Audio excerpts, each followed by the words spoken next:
Okay, all right. Because we've been. It's funny. I busted out a fucking topic list, as I do.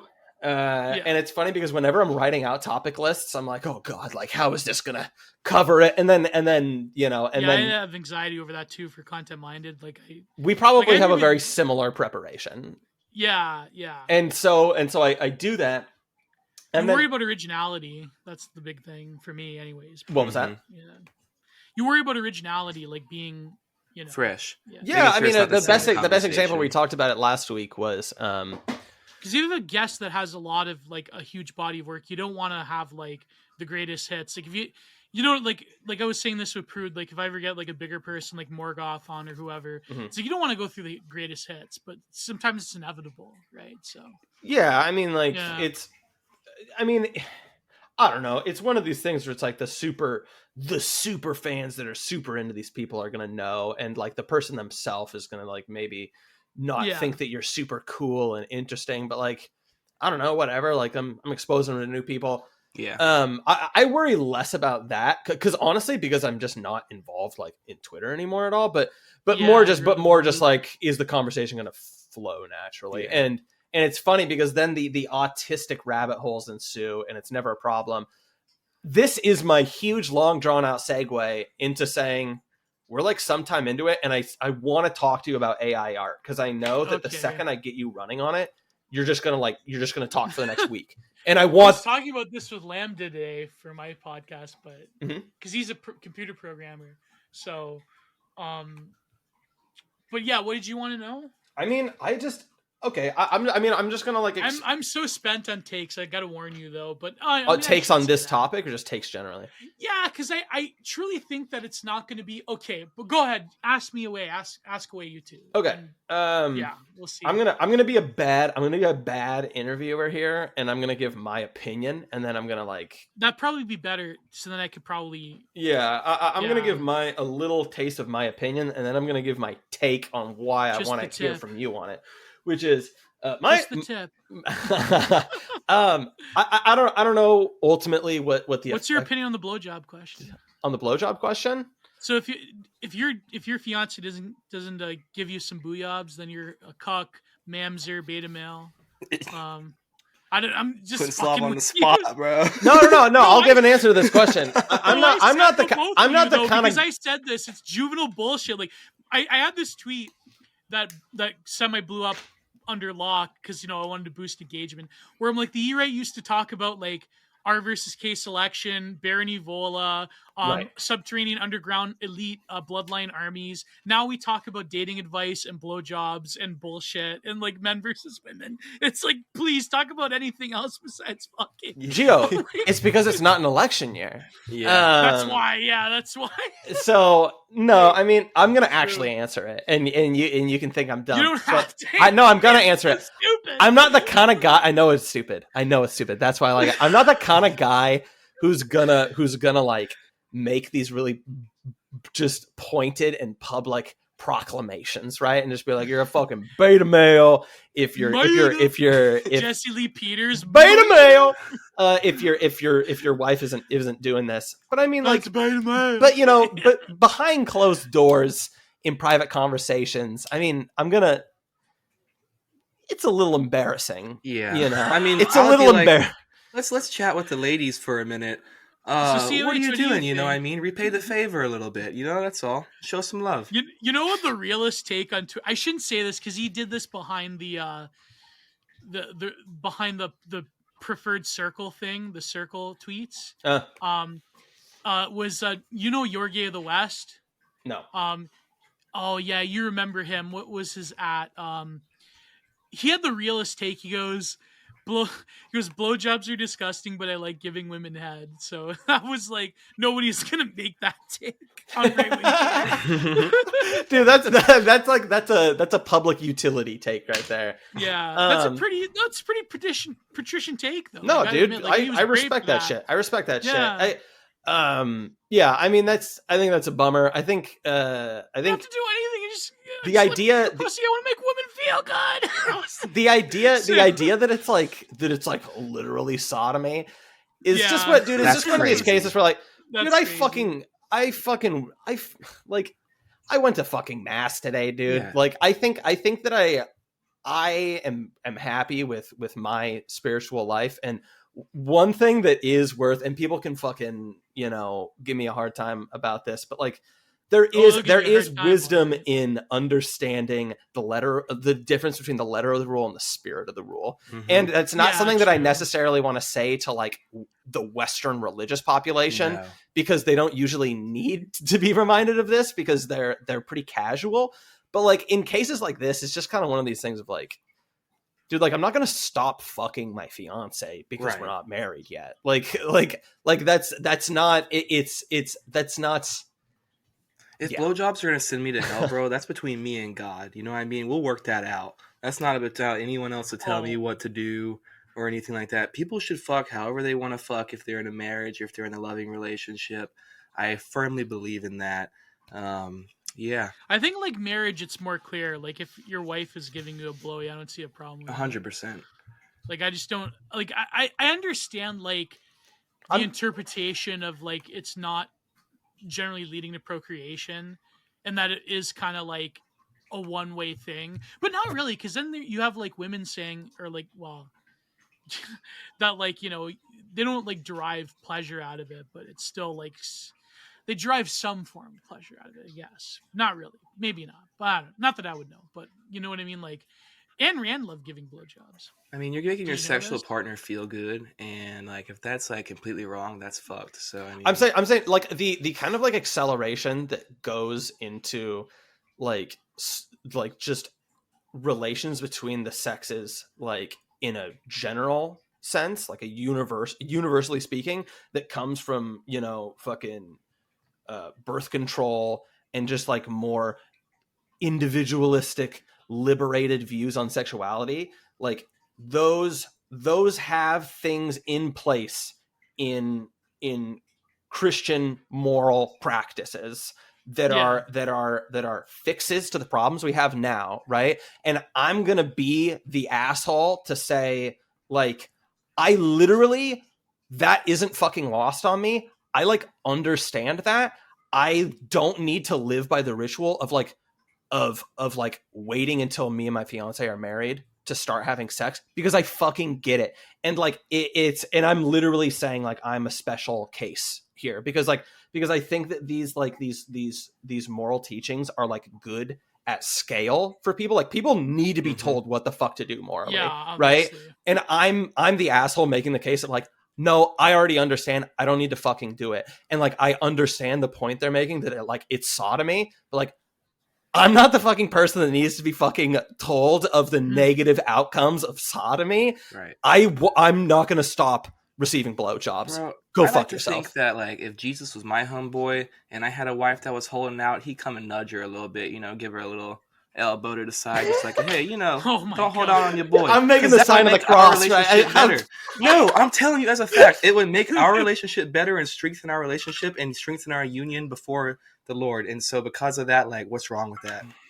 Sure. I had a shirt. I had a friend that had that shirt. That's such a millennial thing. Jesus is my homeboy, and like but this was like when the Catholic schools, they like sort of kind of tried a little bit, and so like I don't think that's appropriate. But then they ended up like it became a thing for like a minute. But then I believe they just let him wear it in out of uniform days, anyways. Oh, what, the Jesus is my homie stuff? Yeah, that was like such a millennial thing though, because nowadays you have like, the thing is like people thought it was blasphemy or whatever, but compared to the stuff they have nowadays that like the left does at protests or drag time, whatever, like literal drag time in churches and like that one church in DC, right? Like compared to that stuff, the Jesus is my homeboy T-shirt is kind of like No, I don't think wholesome, I don't even think that's offensive. I don't think really. there's Like, anything no, wrong it's with not. that.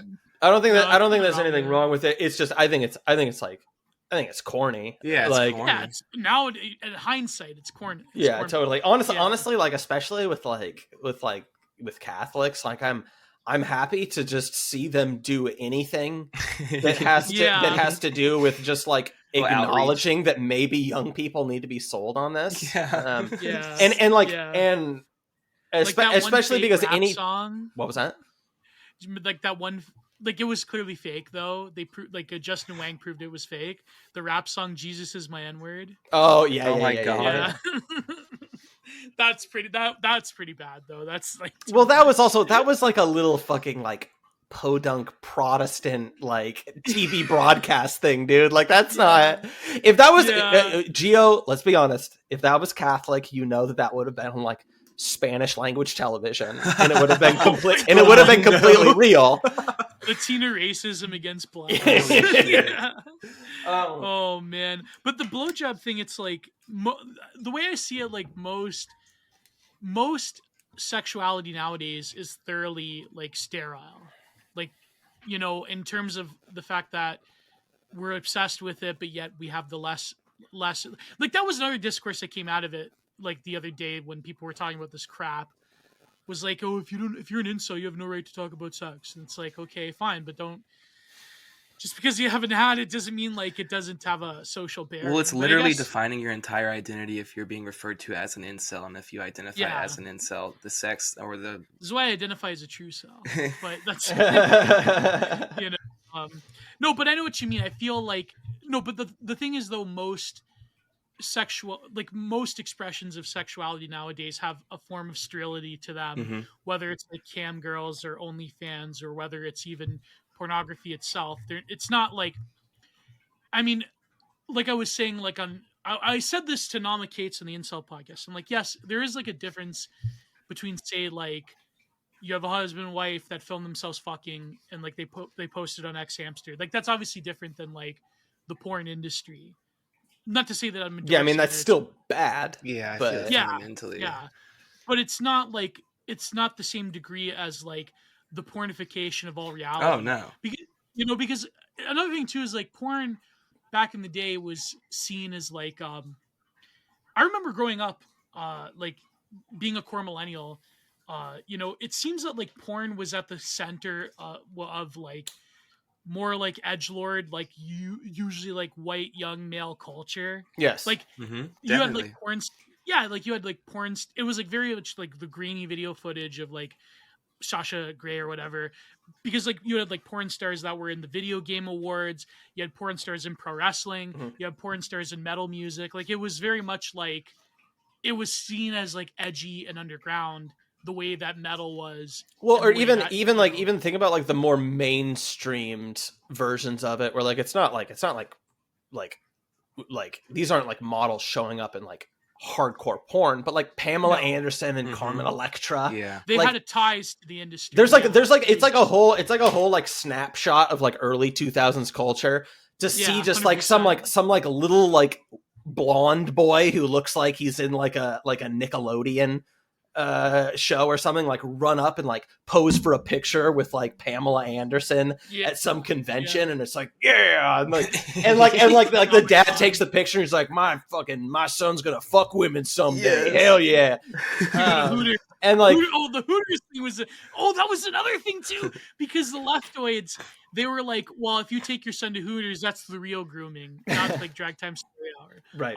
Right. Which, I mean, they're both kind of they're both distasteful and but like one is obviously worse than the other. Like it's not even close.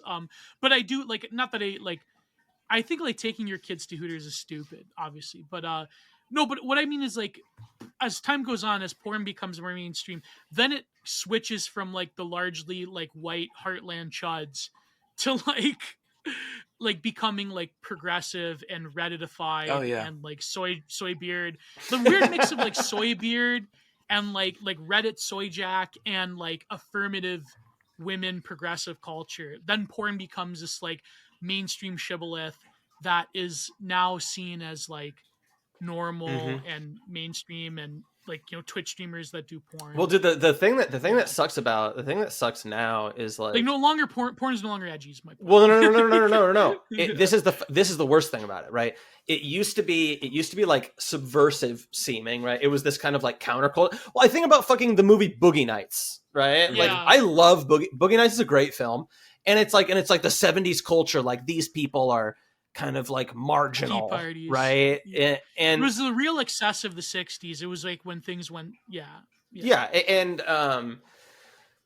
and then you have, you know, this degenerate decadent thing of then There was a little while, and we still have it, stragglers that have yet to be, you know, shuffled into their padded cells. But people that are like these soy beers, like you're talking about, that then kind of went on this campaign of being like, no, like, and this happens with everything. No, the porn is actually like actively morally righteous. Like this is a moral good. And now we're even past that, and we're just at like, pornography is just a fact. It's everywhere, and it's it's equivalent to wiping your ass, and like none of us even care enough to joke about touch it now. grass, go to a bush party, go to your goon cave. Like, stop being weird, bro. Like, that's the irony, leftist. Like, stop being weird, bro, is now like, it's normal to have a goon cave. It's like, yeah, dude, you're the one that's weird, bro. You're scrolling past 6 pages of stepmom porn, dude. The fuck are you talking about? The fuck are you talking about me weird, bro? These people are sick. Yes, facts. Stepsister, stepbrother, yeah. But that's another thing too, like the sort of the longhouse, like matriarchal element of it now, with like certain forms of like quasi incestuous porn. Like, it's the MILF thing is like one thing, you know what I mean? Like, it's got that weird like longhouse mother vibe to it, but anyways, before we talked about blowy, no, this was CUH, you didn't have your big take on blowies. I think I had my big take on it generally. Yeah, you had your big take. I had it when I mentioned the Jesus stuff, so I don't want to rehash that. God bless. But any final words on porn or MILFs or? I think porn's pretty much fucked. And I hope we can figure something out about it, but I don't think we can. So I think that there's something really funny about the fact that like there's something menacing about the fact that we like completely seamlessly segued from talking about religion to pornography. and just what I know about every religious community that I'm aware of, the like absolute crisis of the men watching porn is that's just a hilarious thing that's how the conversation went. But it is funny though. I think the problem is though that a lot of like older boomers don't have like a good response to it. Like, who's that guy that they thought he was going to run for president for 5 seconds, but then like he just opened his mouth and it like just collapsed? What's his name? Gowdy? Trey Gowdy? Oh yeah, maybe. Do you remember this where he talked about, he like basically said young men don't have any responsibility, they gotta man up, and he essentially said man up and marry these sluts, and which I mean, like, my opinion is that I do feel like men and women nowadays, the way things are in terms of like the sort of fallenness of society, you really can't like, there isn't a whole lot of blame to go around to see like why young men and women are like, you know, or even like us millennials, why we're sort of like dysfunctional. And I do think that people need to like lower their standards. But that being said, like the message of like just man up and marry these sluts is sort of like a meme, but it's also not addressing like the underlying problem of like why people are terminally single, why young men are incels, why there's a growing number of femcels nowadays, why the whole like boomer vision of like a white picket fence and a mortgage and 2 cars in the driveway, where that's not realistic nowadays. And that we're moving to like a more like European style like situation where if you have a family home, you're going to live in your family home and be grandfathered into it forever because you can't afford anything else. It's like, I feel like obviously like it's probably like, I'm very on the fence because on the one hand I do see like the Bappian point of like, why would you want to settle for some roasty that's like some chubby roasty? Not like I'm into chubby women, but you know what I mean, for argument's sake. But I do see the point of like, maybe it's good if you get married, but then it's like, say if you're like a late bloomer man and like your generation, like, you know, women my age are like 30 years old now and they've like, you know, ridden the carousel, for lack of a better term. It's like, what am I going to do? Like, you obviously have to marry someone younger. Oh, you can't marry someone younger because that's rape culture or whatever. Like that's cheese pizzaist according to Zoomer TikTok. Well, so it's less. Like, it's also let's be realistic. It's less about that last point. It's less about like the social stigma of me getting with a younger woman, and mostly like most of these guys just literally can't do that, and that's another avenue in which people need to adjust their expectations. Honestly, that last point reminds me of the post of the like really annoying post Me Too thing also of people being like, no, it's all dude of all these yeah. dudes just being like that like haven't left their house in a fucking week, being like, if it wasn't for all this stuff, I'd be fucking hitting on women all the time. And it's like, no, dude, you wouldn't, bro. Yeah, shut the fuck up, dude. No.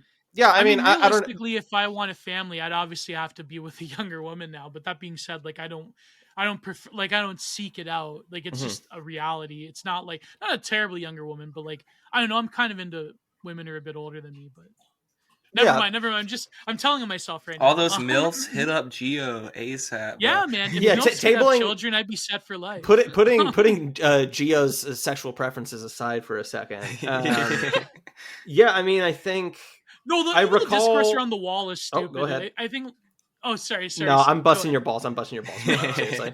Bringing a little balls here. I want to hear what you were saying. What were we saying? No, I was just going to say, like, the wall discourse is also kind of, like, from the other perspective, like, a woman doesn't hit her wall when she's 25. That's stupid. That's unrealistic, bro. 35, you got to start worrying, but, like, come on, 25? Yeah, I think people are on different clocks, man. I think people are on different timelines, and I think that people can peak at different times, physically, spiritually, mentally, depending on who they are, and, like you're saying, late bloomers or not. I think, though, like, women obviously have like a biological clock ticking as far as family goes. But like, as far as women peak at 25 or whatever age, I mean, yeah, that's just, I don't think that's right about anything. Listen, I think about what one Oren McIntyre said when we had him on the Fed Post, right? Mm-hmm. Yeah. And it was just the whole thing of, we weren't talking about this topic, but his point about like, nobody is going to be getting through that. I think he was talking about religious communities. No one's going to get through what we're living through untouched. Okay. 100%. That's exactly my point. And so I know a few people that are getting up there. I'll say these are men that are getting up there that are like waiting for, you know, a based virgin, but still like not college educated, but like reads a lot and like knows all the same, you know, find like a unicorn, bro. Well, exactly. Right. And so, I mean, you want an autistic girl, just say you want an autistic girl. That's what you want. Well, that's an autistic girl. What I was saying, we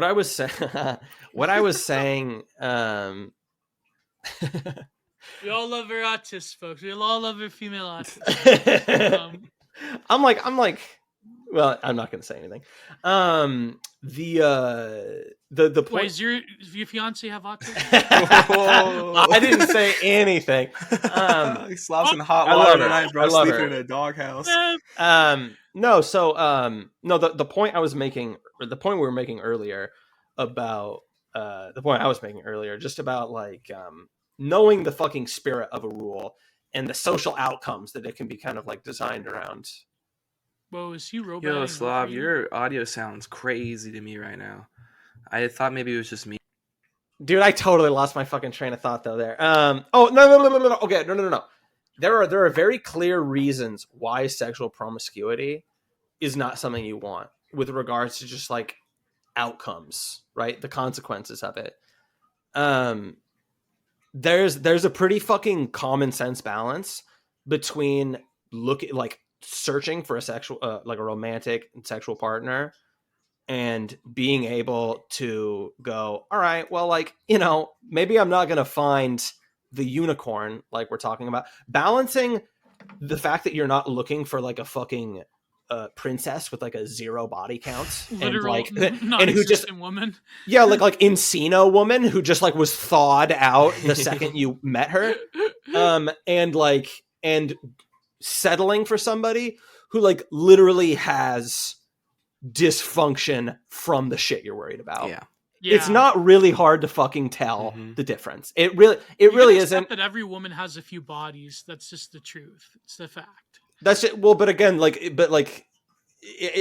trying to like have like a more realistic way of even phrasing it, right? Which is just like, of course we all know that. Even needing to like carve out that phrasing is just like kind of naive and dumb, right? It's just like, everyone, that's the fact, right? And so what's the actual end point besides the like ick factor that people have? Right. What's the actual end utility of being concerned about this?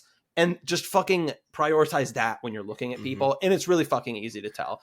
And just do that. Yeah, just do that. I mean, like, it's not, the other thing is it's just like, it's not necessarily super hard to like meet, like, to like tell which women have like some real moral shortcomings and like which ones, just basically by the fact that like they're completely unable of regulating their fucking lives. Like it's that fact alone is kind of like a big sorting. I mean, I don't know if I sound really harsh right now, but that's kind of the thing, right? I mean, I don't know. I'm kind of rambling here, but. Well, COH, what do you think of this relationship stuff? I think that really the body count thing doesn't matter much unless it's something that you're caught up in your head as an individual, or it's something where like depends on the number. Yeah, like if they're bringing any type of baggage as so far as like they have any past disorders or issues from any type of relationships, maybe they were in some sort of like sexually abusive relationship, something like that. You want to like, that's obviously going to be baggage coming into a relationship. But like if someone's had sex with a few people, I mean, I think that's just natural, right? Like you're going to go through life, you're going to get into relationships with people, you're going to have sex and you're going to, find what works for you and what doesn't. So I think what's more important than body count is just finding someone that you're compatible with emotionally and sexually. And then like you can, worry about that later. If it's something that's just like in your head where you're like, I'm just not going to be able to fuck someone that's had sex with more than 3 people or one person or whatever, that's something that I don't know. I feel like, dude, literally everyone talking about all of this stuff on either side are just like deranged. They're all themselves. They're all deranged little fucking mutant people, and everybody is even if you fuck, everybody is so deeply like alienated and isolated in like this deep fucking way. And like I guarantee you, even the people that are like in like relatively healthy communities, those like communities are like hollow compared to what they were probably even 15-20 years ago. Yeah. Right. So like everyone is a deranged, maladjusted fucking mutant.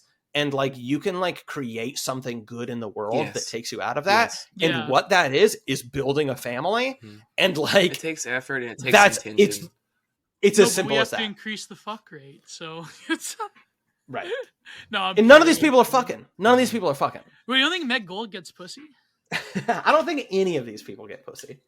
You don't think? Well, maybe Delicious Tacos gets pussy, but like Delicious Tacos gets pussy. Tacos gets pussy. But Delicious Tacos spends probably more time fucking writing.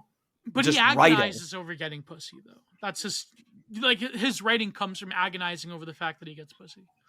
Yeah, I mean, I'm not gonna. No, I'm kidding.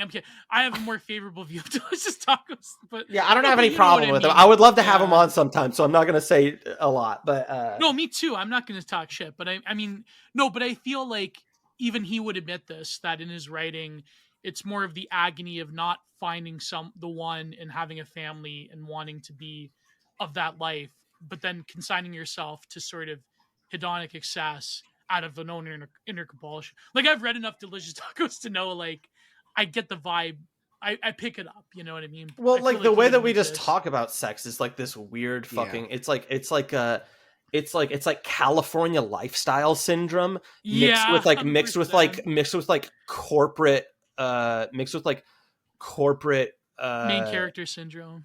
It's like main character syndrome. It's like California lifestyle shit. And it's like performance reviews in a fucking institution. And like Christopher Lasch talks about how like we have this obsession, this preoccupation. Byung-Chul Han talks about this as well. Yeah, with sexual performance, right? Like, are you man enough, right? Like because like life sports, performance sports competition needs to be a part of it, and it's just like sex means like a billion different things. And like it's people are looking for it to just offer them like more than it can. Yeah, right. And the fact is that like you're gonna like if you're gonna like really marry somebody and like start a family with somebody and like fucking grow old with them, like this needs to be somebody that you're like gonna be all right, like not fucking hardly at all anymore once you're like little California raisin prune people when you're old. Right? Like, and that's the problem with the manosphere stuff, and that's the Andrew Tate take. Yeah. is like imagine just wanting pussy so bad that then you just end up hating women to where you don't even like, you wouldn't even like them in the first place. Mhm. Like That's I literally like gay, by the Yes, way. that's what I'm saying. yeah, that's literally gay. Like just hating women Yeah. until you're fucking gay. Like no, I love women. Well, okay, all right. You guys can't tell anybody that I just said that. But No, I'm a love the way I look at it is that you love you love the divine feminine, but you don't love like the current manifestation of what women have been like psyoped into whatever. I don't like what right? men have been 100%, psyoped 100%. into either, though, bro. I don't like. Yeah, I love true, like, people. men are- You know what I mean? That's what it Yeah. is. I like humanity. No, but like men are equally broken. But I feel like the problem is that men just get so much shit nowadays by the mainstream that the E-right and like the manosphere. They, well, this like, is what I don't- was going to say Yeah. earlier. Is that like They have to compensate by women hatred. Yeah. basically. the actual Yeah. privilege that like the actual real prime privilege that like a straight white man gets now that I absolutely am just like thankful for is no one is trying to court us in this zeitgeist of just satanic anti-life Yeah. fucking just AI capital fucking meat grinder machine. We're not courted at all. We're actively just constantly humiliated to like to go along with the current culture now as a person that's like me is basically to like be at a house party where everyone is clowning on you and making fun of you and still pretending like those people are your friends and those people are cool. It's humiliating and it's debasing, right? And because of that, Oh my God. it's easier to just break away. It's easier to break Yeah. away and be happier and be okay. And Just realize COVID was people are fucked. And that's because it. people are Yeah. fucked. And the problem for like women, right, is that they constantly have sweet nothings whispered in their fucking ear. And that like going out into the fucking cold winter of reality from this fucking soma dream that they're in is like a lot more painful than it is for a man, because like the Yeah. pain was already coming from inside the house with us, you know? Yeah, no, but I feel like as much as we beef on women being like foot soldiers of the regime, like Which they they are, but I feel like we also like neglect what you were saying, the fact that they have to like that like modern life literally took them and mutilated them in a lot of ways in terms of what their true like goals and desires and what they were acclimatized to. Now like women are expected to be like dysfunctional men more or less, and like Yeah, the girl boss exactly. idea I'm talking specifically, like we took feminine nature and we like totally like inverted it towards this thing that is not natural. And when you say that to women, they automatically defensively say, no, what about my freedom? What about my destiny? Blah, blah, blah. But you have to like look at the deeper sort of problem there, is that as much as like women are like foot soldiers of the regime, they're the ones that have been affected in terms of like what you were saying, like that they're the ones that are catered to. But at the same time, there's always like a price for that. And the price for that is that women have to, by and large, like give up their own nature to like do this. And that's why like, men are terrible. chopping their dicks off and wearing wigs now, bro. Yeah, yeah. But you know, the funny thing is, even That's like the 100%. trans thing, like among Zoomers, it's like young women now that are doing this. Like, it's, Well, yeah, I mean, yeah. just like tomboys have been eradicated. Yeah, have been right? erased. Yeah. I think, yeah. I don't know, man. It's Well, Byung-Chul Han, like you mentioned Byung-Chul Han, Byung-Chul Han. I always get the, because I've reviewed his books enough on my Patreon enough. It's like I always still get it mixed up. Yeah, right? But no, he had this point about pornography as like not being actual sex, that it's really just a pure like product of like not just the instrumentalization of life, but also what he called like the entrepreneurship of life. That like all of life becomes like this weird achievement culture, and this like the most like chud like terminally online example would be like the Sigma grind set nonsense. But everything becomes that. Everything becomes an entrepreneurial project of the self. So like, for example, when you hear like a lot of these OnlyFans women, when you hear these interviews, right? I've seen a few. The way they talk is essentially like that same entrepreneurship of like the human self becoming this like force of marketization, where it's like it's like this liberation of the body, it's this empowerment of sexuality, blah blah blah, but that is just a mask Yes, for it's a possession of yeah, capital. it's a possession, yeah, of capital, but also like it's also like a way to of the regime to sell you something that is profoundly alienating as something that is quote unquote liberation. Mhm. And I know this is like an old point now, but like it very much is like he talks about, like, he was responding to a Gombe and had this book about profanation, how it's like not genuine profanation, how like pornography is like not even like the sexual element of it is almost like depleted from it in a way, because it doesn't require any form of like eroticism or any form of like genuine like the biology of sex happens, but in terms of like normal functional interpersonal sexuality between men and women, whatever, it doesn't like Of course. yeah, it doesn't function the same way. But this is why I say the complication comes about when you do have like gonzo, you have like couples like filming themselves or whatever. But even still, the fact that there is that medium there of observation brings a different sort of like dynamic to it Definitely. that wouldn't be there. Like I was listening to this one interview where this chick was like an OnlyFans like porn star, and like her husband like it's just basically her and her husband, right? But she's talking about like appealing to certain fetishes and blah blah blah. But I'm thinking about like I was thinking about it, and I was like, it's really crazy how um the basis of like your relationship as a marriage becomes this thing, right? And then she was talking about like, well, if we ever want to have a kid one day, I wouldn't film myself pregnant or whatever, because it's like, no, it's not, it doesn't feel right. But I'm thinking like, if your life is like, if the basis of your life is this, then why is that a transgression compared to, you know what I Right. mean? Like, why is that a further transgression? Like you're already letting Right, the where- capital. Yeah. You're already letting capital and like the market basically dictate the very like most base level of your No, life because with there your are- husband. There are porn stars that actually do film themselves pregnant, because that's a thing, that's a fetish, right? Yeah, of course. Yeah. So it's like, why is that a new transgression? Because the sole basis of, and of course, like she was talking about this rags to riches story, like, oh, we were broke, blah blah blah. Then I started camming, and it was weird at first, but then I did this and that, and it's like I have to market myself in a certain way, blah blah blah, and it's like, wow, that's crazy, and it goes to show you that it's sort of like that entrepreneurship of the modern world, it bleeds into every single aspect of life. Mm-hmm. Like even like what we're doing now, I hate to say it, but it's just like, it's no longer like, why are you doing a podcast? Because you have a certain intellectual interest. It's like, now I have to like become a content creator, which I mean, Well, that's I'll say yeah. this really fast. That's another interesting thing. Is like when I got off of Twitter, like You were on the the treadmill anymore. well the like feedback loop with your profile as a fucking alpha male high tea podcaster, where it's like, Yeah. am I being like SLAV, or am I like actually like being myself? And I don't need like the feedback loop between. I don't need the back and forth between me and the audience to be so close, so fucking close, that like it's the fucking, it's not even me reading comments. It's like the cop is in my head It directs telling your me action. what my actual personality is, and like Yeah.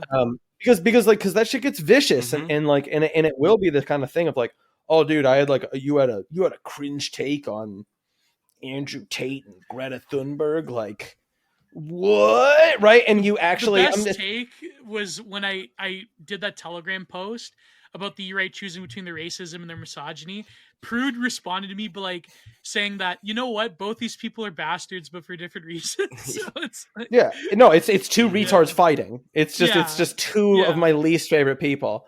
Did you see Greta got fake arrested? What? Yeah. Yeah, they did a photo shoot where she's got arrested by the police, or by the German police or whatever, at the World Economic Forum. Yep. For what, like standing in front of a gas station or something? They like literally dragged her off, but they had like a film crew where they coordinated like, okay, pick her up a certain way so you could see the angle of it. And it's Holy like, shit. It's like the AOC thing where she put her hands behind her back, but she had no handcuffs on. Yeah, it's exactly like that. Or like the best video, even though I don't like him, was like Ezra Levant trying to like spoof on Greta at the World Economic Forum, like, and she's just like giggling. Like, here's the thing: I don't think like that video that actually creeped me out. Like her Yeah, like that creeped me response, out. is like actually kind of weird, dude. But the thing is, I don't like really talk about Greta because I feel that Because she's the got trap something wrong. is that you're gonna talk about Greta Yeah. and then you're a Yeah. clown. Exactly. No, but also like I think there's something wrong with her. I mean, Like, other than the she- autism.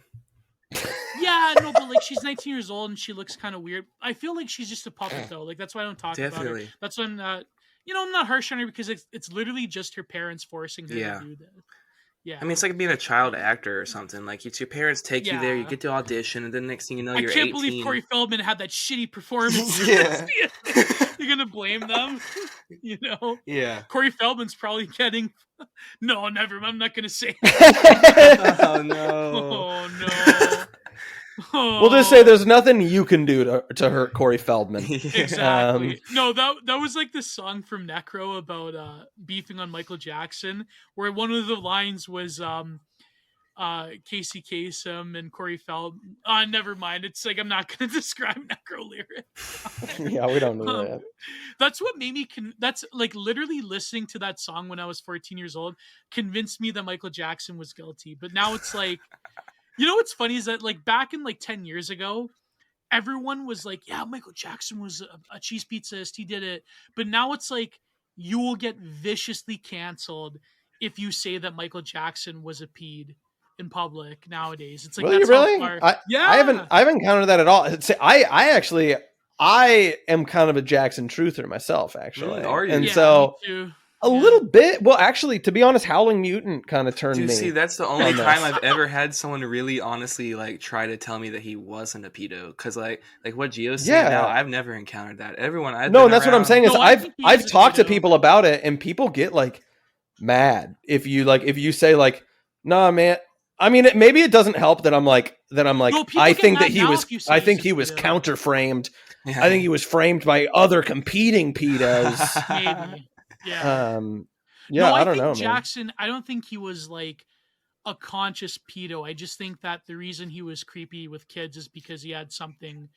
He was some mentally kind of mental- stumped. Yeah. Yeah. He was like a arrested. 6-year-old kid in a fucking weird Yeah. like Voldemort 45-year-old body or however old he was. Yeah, he was looking like fucking Voldemort, all right. Fucking weirdo. I remember dude. that was a line from the Necro song. It's like, Joe Jackson beat you. You better dance in red leather jacket and James Brown pants. Yeah. Fucking love Necro, bro. With the Michael Jackson thing, it's just like I'm sure he's doing fucked up shit because just look at him and listen to him and like just anything like that. Yeah, it's because Joe Jackson beat him, man. Yeah. That's why. Well, I'm sure he was Yeah. probably getting beat and like put through all sorts of crazy shit, run through the ringer in all sorts of weird, terrible ways that people who are in that kind of. I mean, he was scene- probably Yeah. molested. No, I mean he was absolutely molested, bro. He definitely caught beatings from his dad, and he was probably molested by yeah. Hollywood executives and music industry people. Yeah, 100%, 100%. Well, So, because I mean, remember that's he would talk about when he was a kid how like because he was the star, like all of his siblings, they got to go and like go to school and play, but like he had to go and record, and Right. like he never had a childhood. Like that's insane. Yeah, it's fucked up. But anyways, how did we get to Michael Jackson? I have no idea. I don't know how we got to anything, but I think I'm gonna be the one today that has horrible form and says that I gotta wrap it because I gotta start getting to dinner here soon. You wanted to talk about AI art? Yes. Okay. Do you have 10 minutes to talk AI? Yeah, sure. Okay.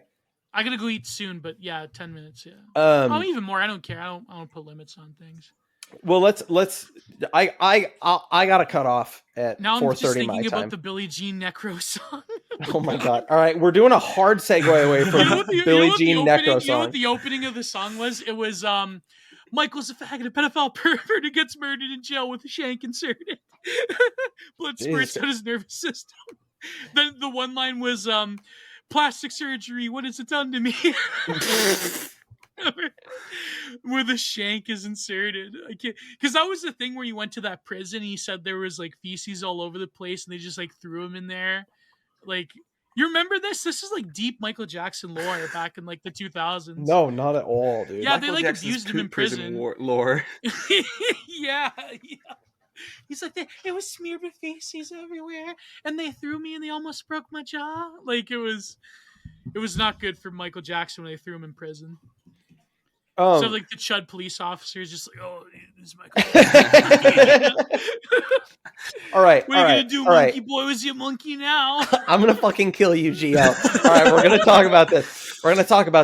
So AI art. Okay, I think that the general thing is bad. I think the AI shit is obviously demonic. That's like not even really a very crazy thing to say. It's like kind of the obvious thing to say. My take is that it will body all the people that I hate, like these like MB Kid, Wacom tablet, art Twitter, art Instagram people. It's gonna get rid of those people in the industry, but yet, go ahead. This is my totally. Well, no, my only opinion that I was gonna say was that I think it's gonna be a good thing for video games, like I was talking about the point we made earlier. Video game AI.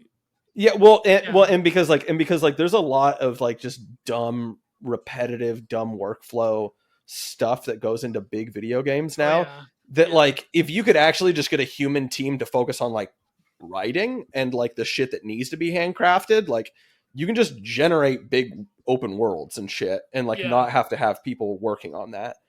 That's what my friend White Dog said when he was on my podcast, because he actually works in the industry. He's works in the illustration and animation industry, and he was saying like basically if you could take the AI and you could like, for example, if you had like a huge category of like mocap based off of all the video games that the AI has been fed data from, you could essentially do most of like the programming busy work of like the actual animation of human forms and the motions of video games with AI that like normal like that like slave programmers in Korea don't have to do. Yeah, exactly. So, or even think about every game launches totally broken and buggy these days. You could just I've read you could just do like bug like stress testing and testing AI, for bugs and shit. Yeah, with AI where like instead of just like having people do this like weird like, oh, I'm gonna hire somebody to run into this corner for 3 hours, right? It's like no, like an AI can just run 1,000 instances of the game and just do everything. Yeah, it would be good for that. I mean, that's not like good. That's like a complete revolution in like how the medium works, right? Yeah. And I think that's cool. But what I want to get your take on is just I don't know, just the metaphysics of it. Like well, obviously it's displacing art further from the human hand and the human soul. Yep. But at the same time, I feel like it will obviously be more mundane in terms of its impact. I think like the people most affected won't be fine artists. It will be illustrators. Mm-hmm. It will be like people with Wacom tablets that work in the industry, that do graphic design, that do video game industry stuff. Yeah. And you will have a massive, the one good thing, like me and Pharaoh and my buddy Matthew the Stout, we were talking about this on stream. The one good thing would be the sort of there will be a revival of like the handmade and the fine artist as an actual artist, because I think that people will still pay for the niche of the authenticity that doing like actual created works gives you, because an AI could potentially replicate, for example, the blemishes on any form of printmaking, like on intaglio etching. They could potentially replicate, for example, like an Albrecht Dürer plate engraving with all like the little different prints that come out that have like faded areas, because you keep, as you put a copper plate through the press, different areas like, blemish and so forth. Like you could have an AI program that could take a really master plate engraver and like replicate those blemishes, right? But I don't think that it could truly, in terms of the actual subject matter, in terms of like the prompts that you feed into it, I don't think it could 100% replicate the more like intangible aspects of artistic creation. Yeah. that are just impossible, because you can never like truly, the artist himself or herself can't truly replicate Mm-hmm. a bird's eye vision of like what you think, because the time you start that painting, or the time you start that etching, or the time you start that song, there's always like little accidents and little unforeseen Mm-hmm. elements, Mm-hmm. just by dealing with natural, like, I think with music it's much more tighter because you can control for tonality and composition and harmony and chord changes and so forth. But when it comes to like the physical act of painting or sculpting, there's always going to be, unless you're like a next level autist, and even then, there's always going to be the elements of physical, earthly Mm-hmm. things that will combine together to create the work of art that you can't account for. Yeah. Like different shades of painting, like unless you're like a super autist that just grinds away at like your pigment and like just tries to color match as much as possible. But the time you put paint on canvas, how you put paint on canvas, or board, the drying time, the hue, the temperature, like all of that stuff has a huge amount of variables that you could potentially feed an AI program to replicate, but it's still just replication. It's never going to be, you're always just first of all, this is what people have said to me who work in the industry. It's a misnomer to call it artificial intelligence. It's really just algorithmic programming. Mm. It's deep mind algorithms. It's will only ever be able to replicate something already existing, right? So inherently you have this problem with artistic creation because art sort of already operates dialectically like that. Mm-hmm. Like, Mm-hmm. you know, I'm influenced by Edvard Munch, his woodcuts, his painting. I'm influenced by Mark Toby. I'm influenced by, you know, Jackson Pollock or Nikolai Rorish, you know, whoever, right? Like, but that being said, the way that the artist takes those influences and tries to synthesize Mm-hmm. them, I don't think you could take Midjourney and be like, do a Jackson Pollock painting in the style of Rembrandt. That's impossible. That's never going to happen. You can come out with a facsimile of what that could potentially look like, but I don't think that, even if you were to have like next level prompting in terms of what you're feeding the AI, you're still just giving it by definition a set number of parameters Mm-hmm. that maybe can expand with more data. But again, you know, speaking of Byung-Chul Han, you're just like, this is just dataism. It's like the it's like a metaphysical version of dataism, Mm-hmm. where you're basically worshiping the data to give you a picture of reality that you think that the human hand cannot provide to you. Mm-hmm. Right? So it's oh yeah, so anyways, what I was saying was no, it will always be a set, like for example with ChatGPT 3, it's, from what I've heard from people that use it, um it will always have hard limitations just based on the existing data. I don't think this sort of like moral panic, the moral panic that's coming from the art world is coming from illustrators and people that will get bodied with the Wacom tablets, or people that do like your typical like atelier level like art videos that is really just like a grift in itself. Like a lot of the people that kvetch and complain like trads about like, well, we have, why don't we have people with the skill level of, you know, yesteryear? We do. There are people that go to like Russian and English ateliers or ateliers in Italy that do match the skill level, at least in part, of the old masters. But that type of art's like boring because a lot of those people, they're basically taking a very instrumental view of the work of art and turning it into a craft, and they don't they essentially just end up replicating what their masters have taught Mm-hmm. them. So for example, if you go to like an Odd Needham school, you're going to paint like Odd Needham, right? You're not going to paint like, very few of his students paint differently than him, because the process and the level of what they teach you in ateliers as opposed to art school, it's not about your own creative expression. It's about using technical knowledge to build a skill set, Mm-hmm. right? Now I'm just saying this as cope because I'm not exactly the most skilled of artists, but whatever. But you know, my point being is that the problem is you have like a fetishism for like older styles, which is understandable. but it has a limitation. But then you also have these illustrators, like these fucking furry fetish artists, or people that do Right. animation, or people that do like stuff. Like there's a lot of animation, like indie animation, that's very creative and very like the guy that did that one video game that's very like trippy and psychedelic. But also you have a lot of people just making schlock Yes. that makes that's like very Instagrammable. That's like what I'm talking about. I'm talking about like the art station shit.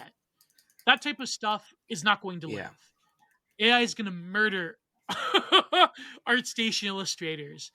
But I do think that the impact will be less dramatic than people think. I think that people will integrate, because they've already have largely. They will integrate the technology into like very bloodless capitalistic industry stuff, like newspaper illustrations. There will Right. be no more illustrators in terms of like the news media. There will be no more Norman Rockwells, because the amount of time it takes to just create a prompt for a news article, and the turnover rate is so quick that you won't have illustrators working and to tell you the truth, like the stuff that the news media uses anyways is like, people make fun of it, like the humans of flat design stuff. Though a lot of those humans of flat design are already created by um, computer programs. They don't have like real humans behind them. You have people like creating them, but they're basically there's this program called Humans with two U's that basically generates humans of flat design illustrations. And it's very quick and easy. It does say a lot about like the human subject under hypermodernity, about like humans of flat design, which I mean I thought of writing a book on for a long time.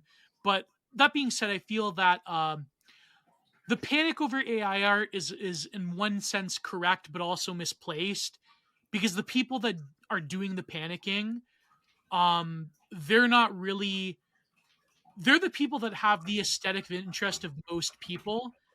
But I think that's wrong. I think that people don't appreciate fine art anymore, because let's face it, most fine art is crap. But that being said, I don't exactly support the quote unquote industry illustration, MB kids with pronouns in the bio with Wacom tablets either. If so it's sort of like everyone just needs to cool their shit, I feel. And true art will always survive, as it always has survived. That's my little spiel. Beautiful. Yeah. Beautiful. What do you guys think about the AI thing? Honestly, I feel like I kind of already gave my thought. I hate to do this. I have to jet right now. COH, do you want to give your thoughts if I hop off right now? I think I'll do that. All right.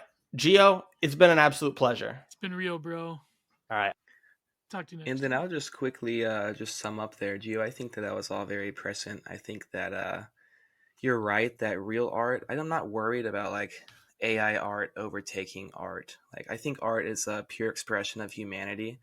I think it's like a divine gift of creation, essentially, and we're able to replicate that in God's image, and we're able to use that in order to, better deeply express this kind of gnawing, roaring thing at the pit of all of our essence and core being. That's just kind of it creates a world that is 100% unseen by normal, like mundane existence. Exactly.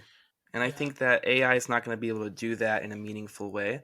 And whatever it does create, it's going to be basically just like a simulacrum. It'll be like a projection of an inverted version of that. It'll be, instead of, it may be a convincing one, but it won't be. It'll be kind of like, instead of a projection of like a more divine creation, it'll be a projection of like capital's creation. Like, whereas previously, like humans are kind of the agent that takes all this, stuff in the natural world around them as inspiration, or past artists before them as inspiration, and then it all kind of amalgamizes within their core being, and then with their own personal expression to create their art.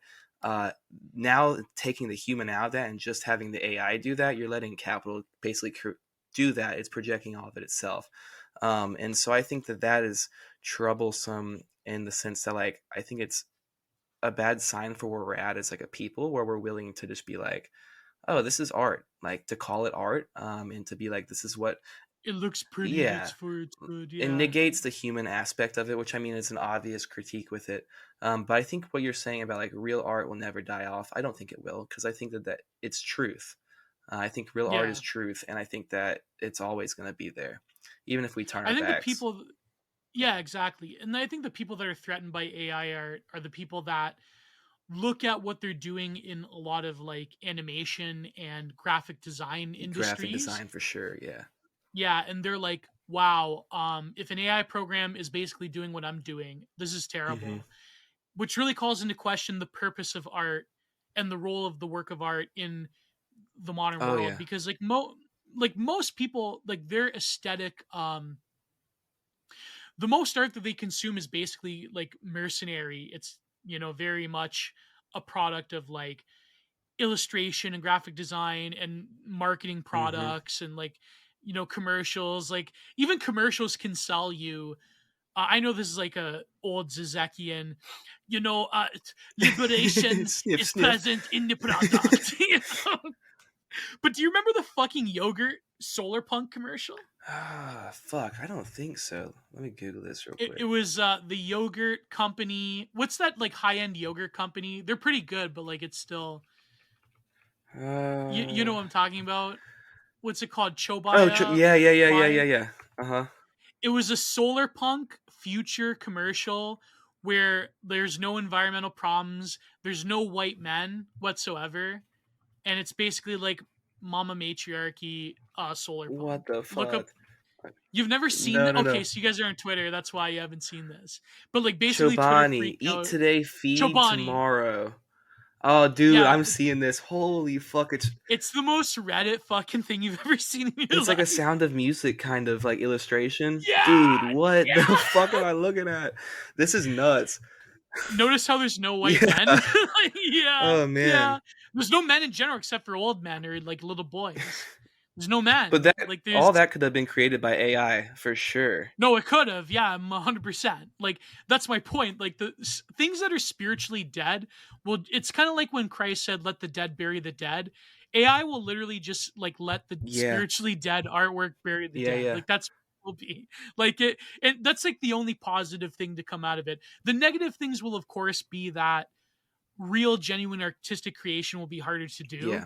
but it will still be there. Just it's that people will have to like drop their Wacom tablets and like take up the graphite or take up the brush or take up the color pen. Right. No, don't take up the color pencil. A lot of gaudy kitschy stuff has come about from color Holy pencils shit. on fucking Tumblr and DeviantArt. Dude, that's Like, the worst shit of all time, man. oh man, because you know why they think that color pencils are easier to control, and therefore you have this weird obsession with Mm, details that because they think that, you know, actual paint mixing is intimidating.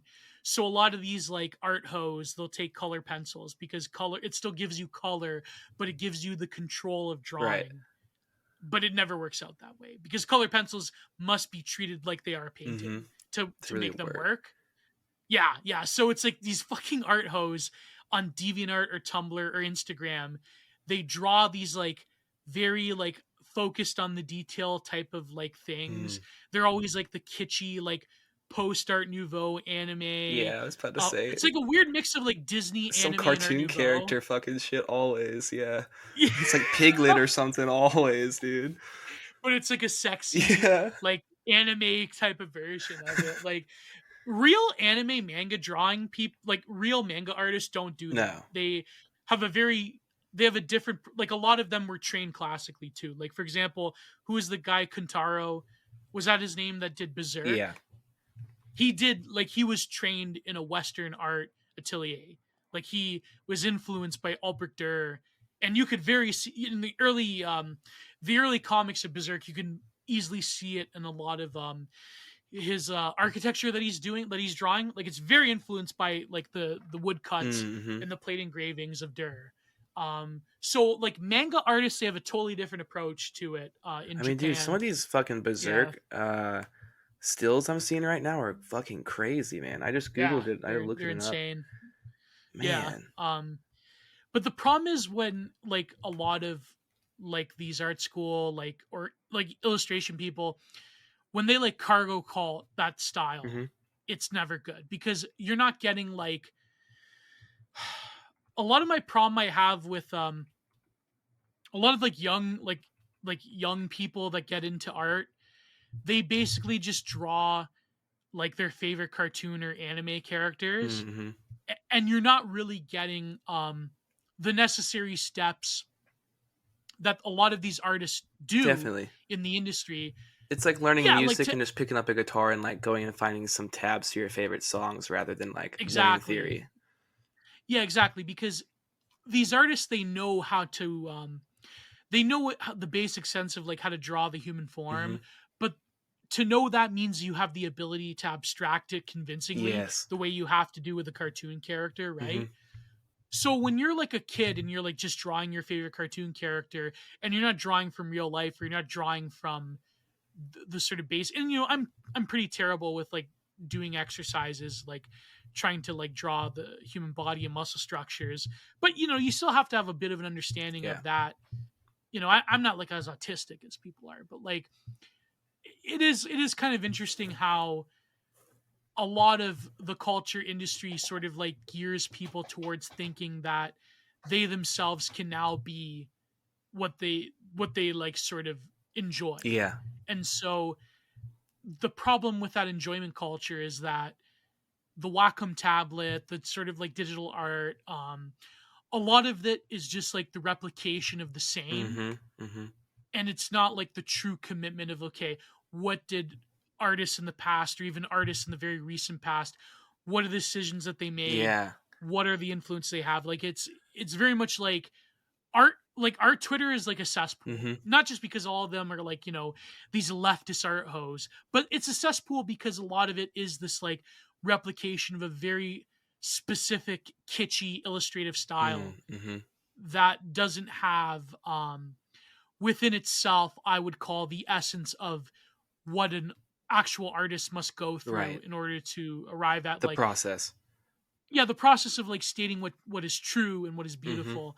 It's more of just like very empty, kitschy, like it's like eating candy type of Yeah, it's like palette. this Yeah, weird like fast forward kind of culture thing we live in where it's like you're saying people yeah, want to be the stuff they're enjoying. It's like I saw this commercial the other day. It's like a fucking Oculus VR type headset commercial. And it's like a kid, he's sitting on his bed, he's like 16 years old, and he's like, I want to play in the Super Bowl and throw a touchdown for blah blah blah blah blah. And I don't want to wait. And then he puts on like his headset and then he's just like and he's playing. like the quarterback for the Right, right. And Patriots. it's Yeah, like, yeah, well, that's not a right lesson to learn teach, right? Like if you want to be that person, you have to aspire to greatness. If you want to be great, you have to put in the work and do the time. Like if you want to be a yeah, great artist, you have to learn the essence of being a great artist. You have to put in pay your dues. You have to, understand it at a core level so that you can embody that rather than just replicating it. And people want to just jump right into like being the thing that they want to do. It's like these artists that are picking up this pad you're talking about. It's like just putting on a VR headset and then doing art in VR almost. Like they're not really doing yeah. it. Music was always like this as well. Like Yeah. the whole millennial like classic rock obsession back in the day. Like that was like the million cover bands. Yeah, Remember yeah, this yeah, era? yeah. Yeah, Definitely. because of fucking School of Rock. Yeah. No, but it's like that. It's like that refinement culture of you don't want to work for it, but you want to be. It's like something. I think it was Vinny Paz. Not that I listen to a lot of rap, but like I think Vinny Paz said this. He's like, these kids nowadays, they all want to have their mixtape. They want to be rappers. Like, bro, why can't you just enjoy it? There's enough rappers in the Yeah, world. Like, you're yeah, not gonna yeah. make it. Like Yeah. you gotta pay your dues. Like, it's not like none of these rappers nowadays. Like, there's millions of them because everyone wants to. It's like everyone wants to make it. Right. Whatever. It's just I'm seeing that, and nowadays it's like what we do. It's everyone wants to be a Mhm. podcaster. I'm sorry, but like not everyone and I'm saying this knowing that whatever. I know this is like sour grapes, but not everyone has the same ability, and not everyone has the same level of being able to capture to captivate an audience to the point where they're willing to listen to you or even pay Right. you to continue what they're doing. Not everyone has that ability. Not everyone should have that Mhm. ability Mhm. because it literally drives you insane. So it's like For real. you're saving yourself. But because like if I grew up like I'm a kid that grew up, not a kid, but like if I'm like a teenager that grew up listening to the Gamergate, anti-SJW or whatever, like you grew up listening to BreadTube. Oh Yeah. God I don't forbid. even Like, know that kind of person, bro. I've never been around that person in real life, but it sounds terrible. I've encountered them online, and they're oh my insufferable. God. Yeah, it's like I want to be the next Hassan Oh my Piker, god. or I want to be the next Sargon of Akkad. There's only going to be one Carl of Swindon, okay? I'm You're sorry. right. You're not going to be the next Carl. You're you know. Oh man, but anyways, this has been great, Yeah, bro. Gio, thanks for coming on, man. We'll have to have you on Yeah. sometime in the future again for sure. Go ahead and plug like Digital Archipelago and all that Yeah, stuff too. man. Patreon.com/Jenner Productions. My YouTube's Jenner Productions. My Twitter is Giant Geo. My Telegram's Jenner Productions, and soon my website will be Jenner Productions. Nice. So yeah, my seller's website. And you got a new podcast, Content Minded, and you can find that on all of those. Yeah, well, 32 episodes now, but yeah. So that's my flagship, and then my second one is with Prude, the Digital Archipelago. Sweet, man. Awesome, Gio. Very excited to hear about everything you got going on. Happy to to hear that you're out doing. Happy you two guys are keep doing. Thank you, man. Thank you, bro. Yeah. All right, have a good week, Gio. We'll see you in the future. Yeah.